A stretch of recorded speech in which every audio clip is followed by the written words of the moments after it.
Oleg with the Open BOM, and today I want to preview one more enhancement in the process of new items creation in Open BOM.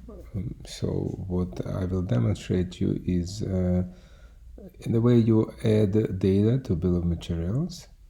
So for example, if I would like to add a new item to the bill of materials, and I do have the information about the parts in a catalog in OpenBOM. So if I already have an item, the old way that I can use, I can search and I can decide what part to add. But what if I don't have an item and I want to create an item on the fly?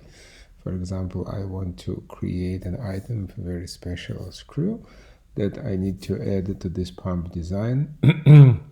So what I can do now, I have a new way to create an item.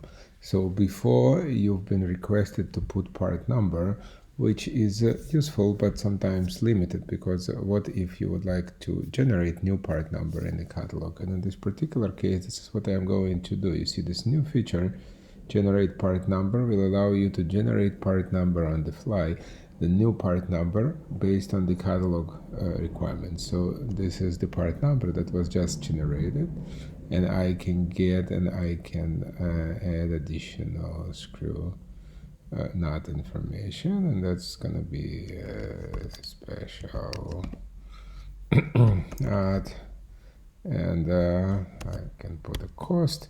So, and I save this item. So what you can see immediately happened is that I get this item added to the catalog, and I say I need 5 for this bill of materials. So that's as simple as that. You don't need to go in the catalog. You don't need to navigate to the catalog. The process is integrated. Created new part number, put information in the catalog, and print it in a BOM. So that was all with Open BOM, and new improved process of how to create parts in the catalog when you add them to the BOM. Save a lot of times, and look forward talking to you soon. Thank you very much. Bye bye.